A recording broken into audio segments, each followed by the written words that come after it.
Hi, Dharmendra. This is Krishna from Photon Input, right? Okay. So what are the collections you have used as part of your application? Collections related. So mostly I use array list, hash map, tree map, comparable, comparator.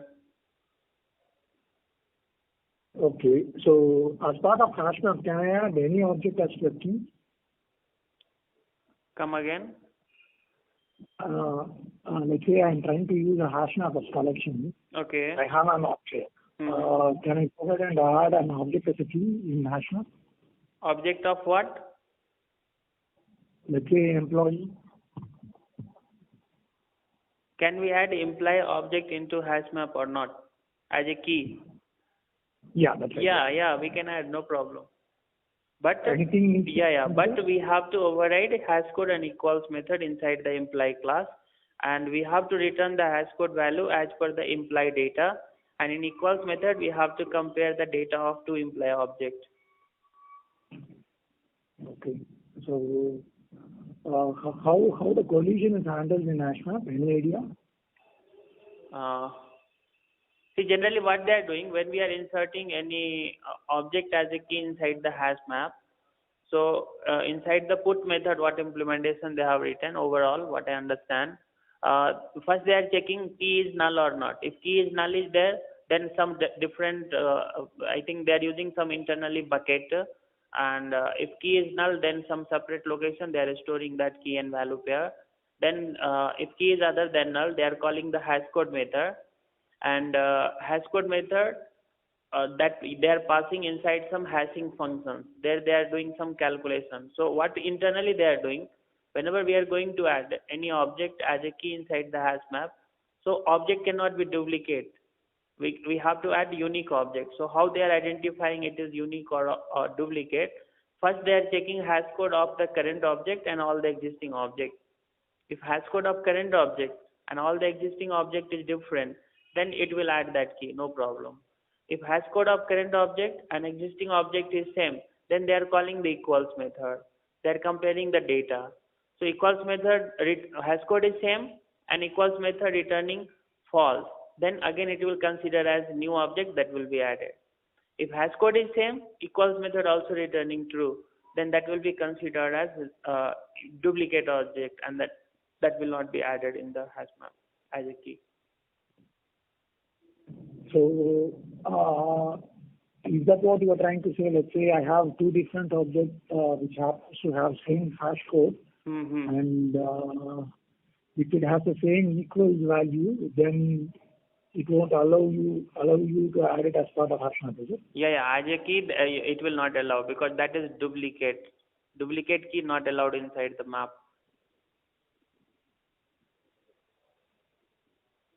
Okay, so you mean to say the collision is not at all allows us to have more than one element as part of HashMap, is it? Come again, I didn't get. So have you heard about collision as part of HashMap inclusion of elements? No, I don't have idea about that collision. I think it is like related to hash code matching, means where it will store. Two object hash code is same, means maybe it will get the same container or same bucket it will store. Something like this is there. Okay, fine, that's fine. How about exception, Dharmendra? Have you ever used any customized exception as part of your application? Yeah. Most frequently we have to use customized exception. So what are things that you will be doing? Yeah, whenever we want to write a customized exception, then you have to write a separate class. And first of all, you have to decide whether you want to make this custom exception as checked exception or unchecked exception.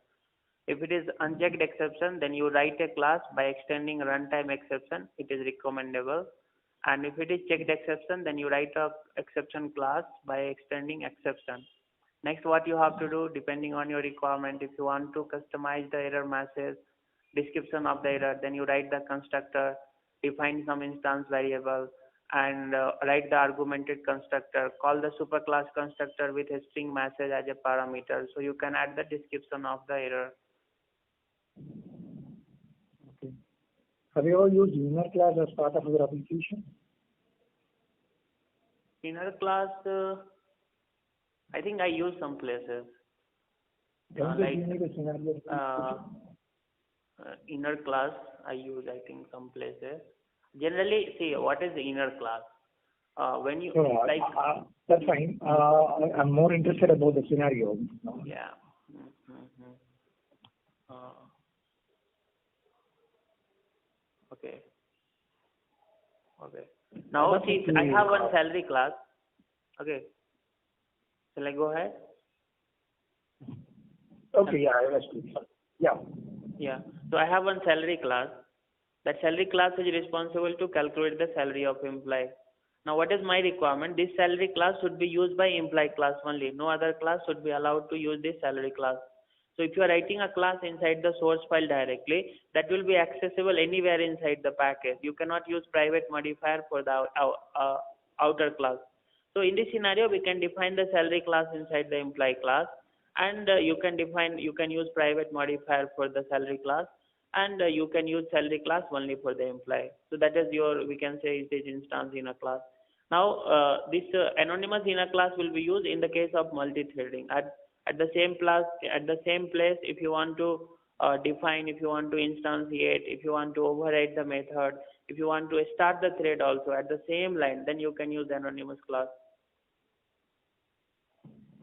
Okay, I have a scenario where an SQL query is in place, which actually fetches data from my database. Okay. Okay. Let's say my table have a record of 100 records, where each record is uniquely identified by 4 different parameters. Okay. First name, last name, security social number, and let's say employee number. Okay. So what collection you would suggest to be used here, so that whenever my end user tries to access a particular record, he gets a particular record attributes in my portal. Okay. I have a table that contains four columns. Okay. As you told, employee social security number, first name, last name, and one more employee number. Okay. Yeah. The query is all in place, so you don't have to worry about the query about fetching the data from table and all. Yeah. I'm more interested in your suggestion about using a collection here, so that that can be used as part of the application, so that whenever an end user tries to query a particular data, it should fetch all the 10 attributes.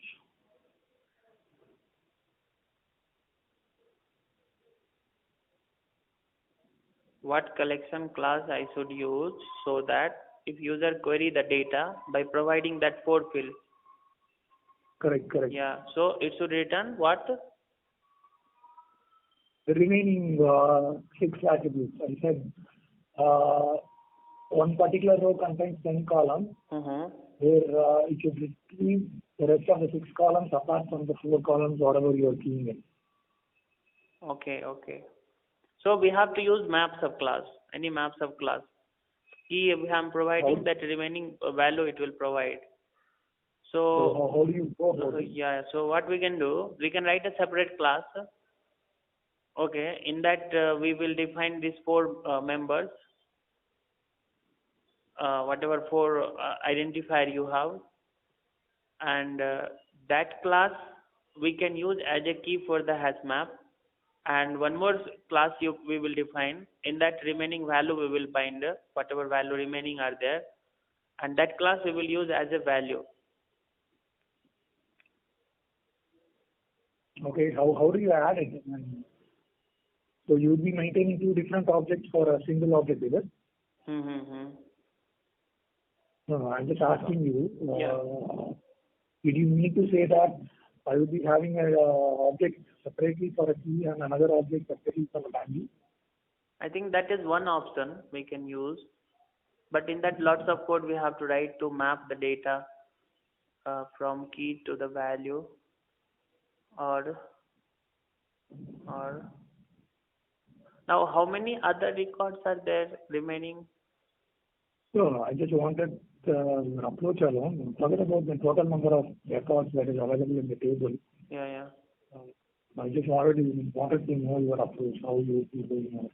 We have to use map only. You have key and you want to get the value. So map we have to use.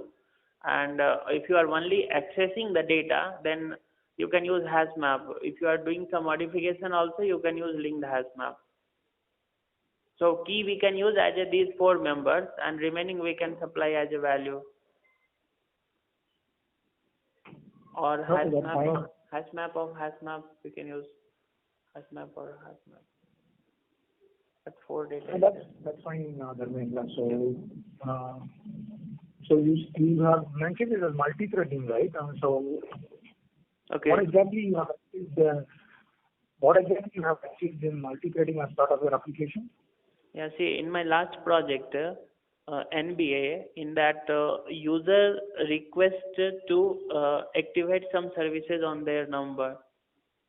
So one request ID will be generated, but for one request ID, they may ask multiple things: activate this service, deactivate this. So for one request, there may be chance multiple sub requests will be generated. So to process all the sub requests at the same time, we have used multi-threading. For one user, so we have written NBA sub request batch job. In that we have written the thread class. In the run method, again we call the all service related component, and all 3 services, like we have used their fixed thread pool concept we have used. Now 3 threads, suppose 3 sub services are should be activated or deactivated for that number. So that 3 services we have given task to the 3 separate threads. So all 3 tasks will run parallelly. So what are the parameters that you would be passing to construct a thread pool?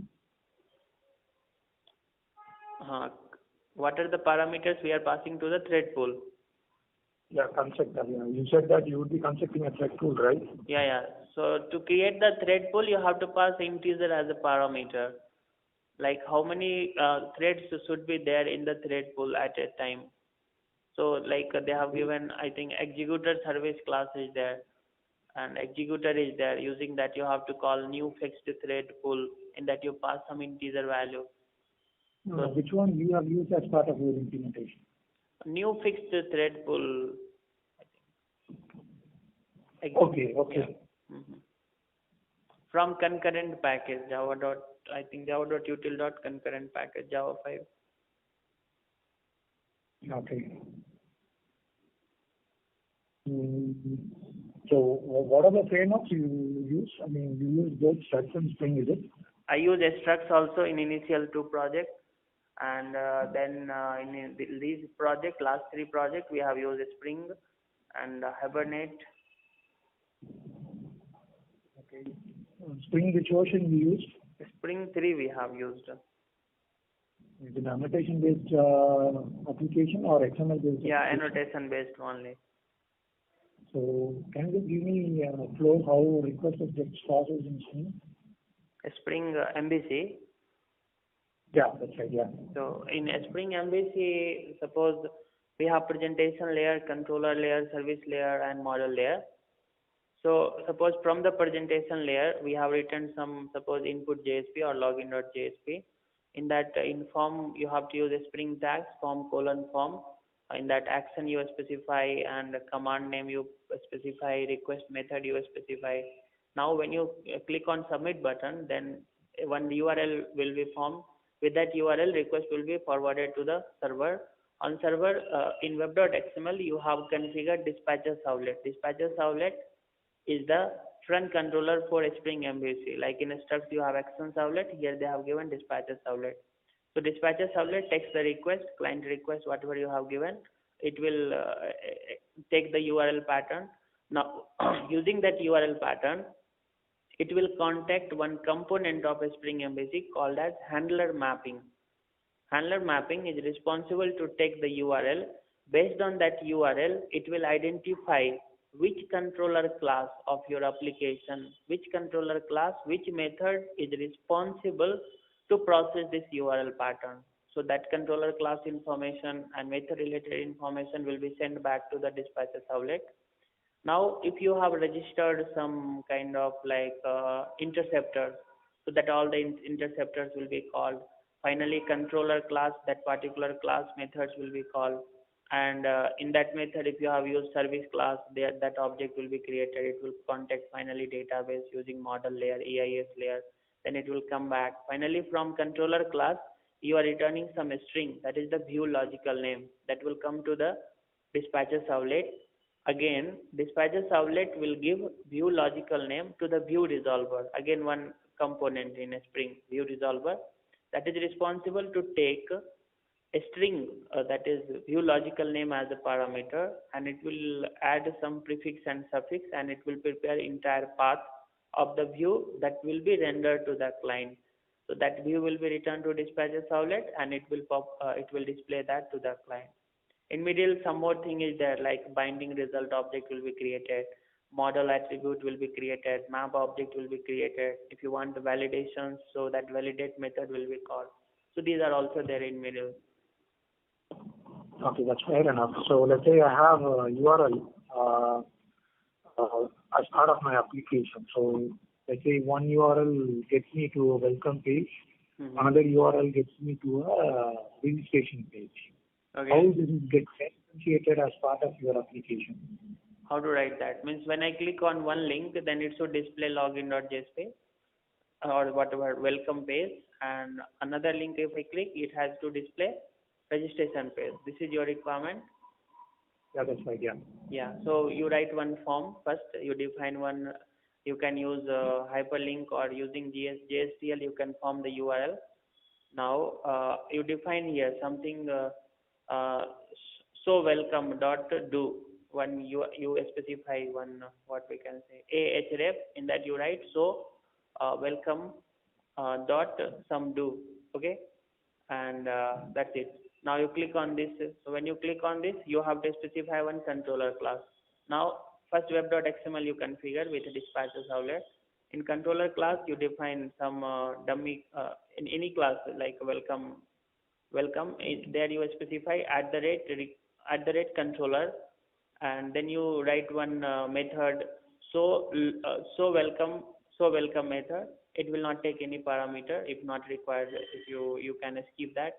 Return type should be a string, and on top of method use at the rate request mapping, and in double quote first parameter you specify whatever you have given this side. You have given so welcome dot do. So same thing with slash you specify so welcome dot do, and second you specify the method parameter, method type, like whether it is get request or post request, and from that method you return suppose if your welcome file name is welcome.jsp or index.jsp.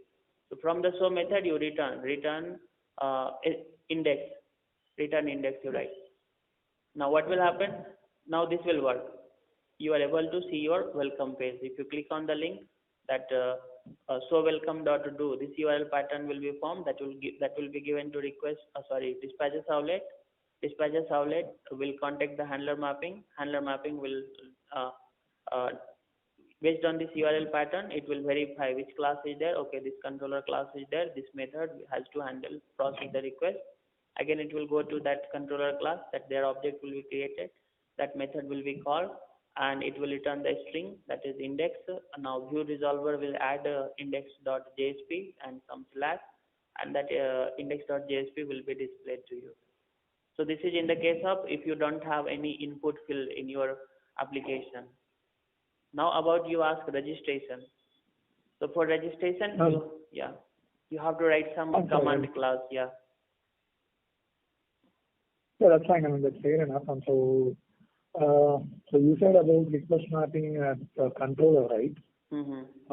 As part of your class, annotations you will be mentioning at the rate of controller, at the rate of request mapping, right? Yeah.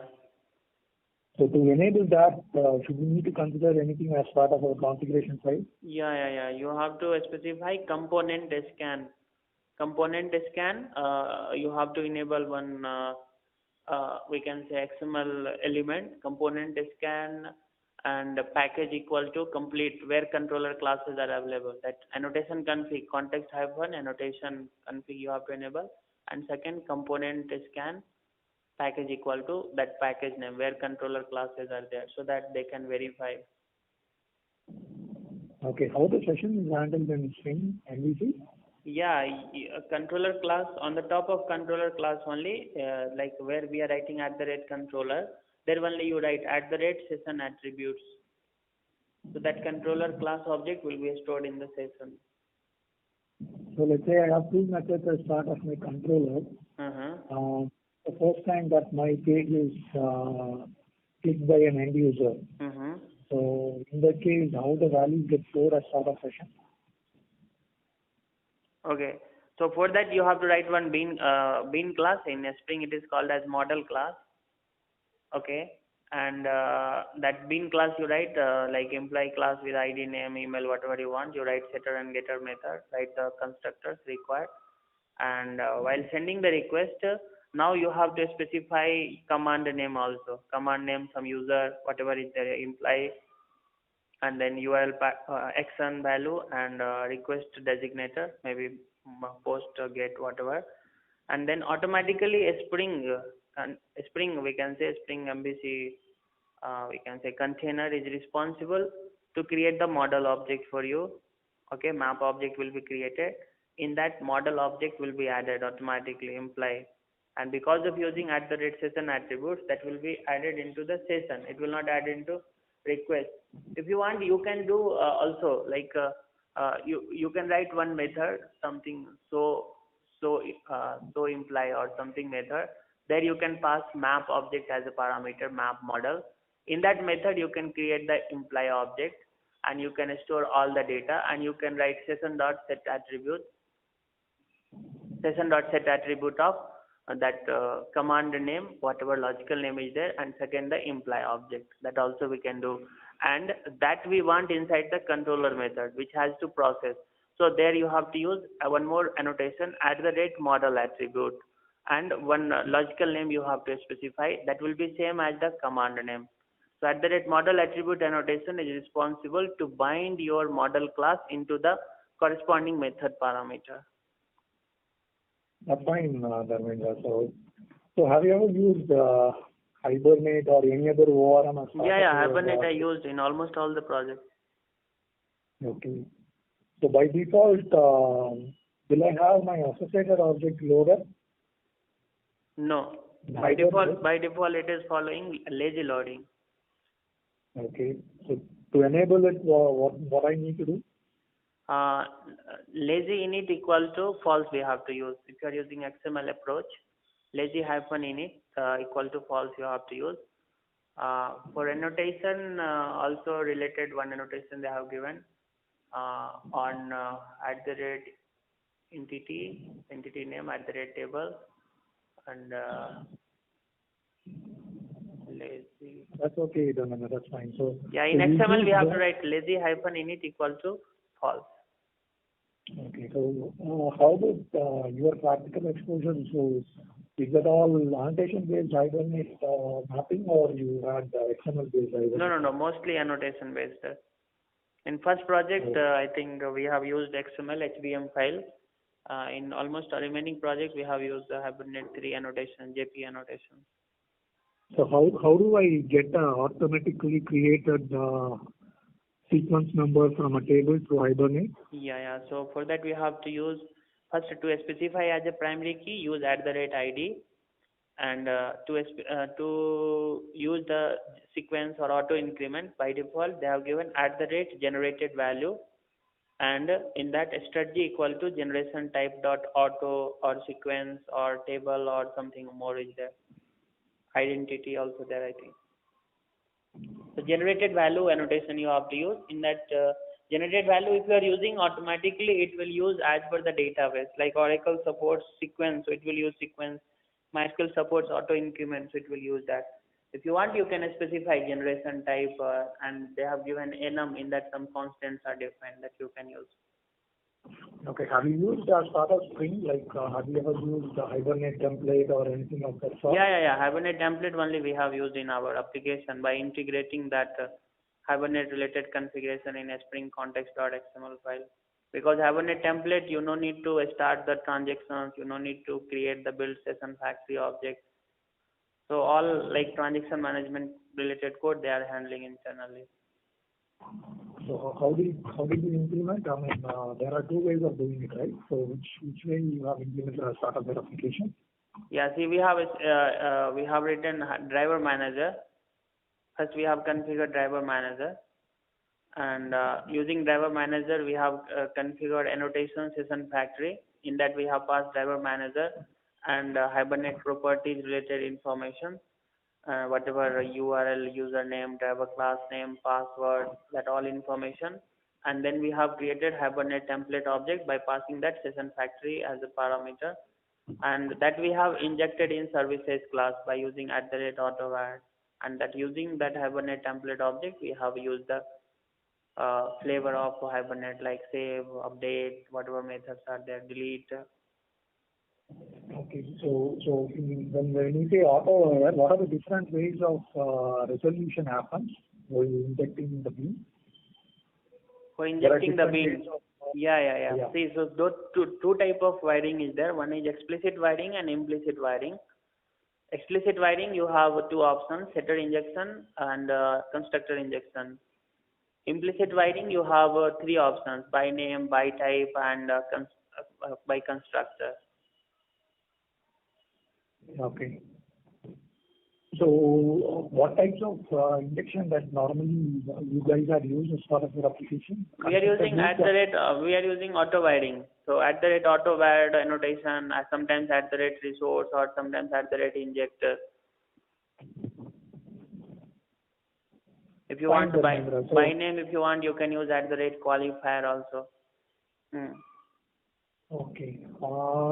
So how about web services RESTful? Have you ever used Jersey? Yeah. SunJersey we have used in RESTful web services. So what are the methods that you have implemented? What are the methods? Full CRUD operation we have implemented. Post, put, delete, and get. So what is the difference between Jersey RESTful web services and the RESTful web services that comes as part of a Spring? Okay, Spring-based web services and RESTful web services. No idea. That's okay. How about maybe I think they have given some built-in support for something like Hibernate. If you compare Hibernate and Hibernate with a Spring, they have made it very easy to use that. Something maybe they have given OXM or something they have given a Spring OXM. Tell me next. That's okay. That's fine, Dharmendra. So how comfortable you are in constructing a JSON object? Yeah. JSON object I can construct. I can process that by using JSON tokenizer. Okay. How do you convert incoming or XML response to JSON? Yeah. So in RESTful web services, what we are using, suppose I have one XML or that I want to convert into, or suppose I have one class. Generally what we have used, class is there. That class we have to give sometimes response as XML, sometimes you have to give as a JSON, that depending on the client requirement. So if you want XML or JSON, first you have to use JAXB some annotation for your class, like @XML root element, @XML element, @XML attribute, and then inside the web service class methods, you have to specify the @produces. In that you have to specify media type dot application _ XML or application _ JSON. So from that method you can return either a string or that particular class. Because of using @produces, that media type, it will convert your class object into XML or JSON depending on what information you are providing. Now again at client side, you create the client object, you create the configuration object, create the web resource object, pass the complete URL, and then you can call get method by passing a string.class or that particular class name. So you will get that. Later you can by using the API provided in JAXB, you can marshal and unmarshal, or you can use JSON jar file and you can unmarshal that to data. Yeah, that's fine, Dharmendra. So I'm pretty much done from my end. Do you have any questions for me?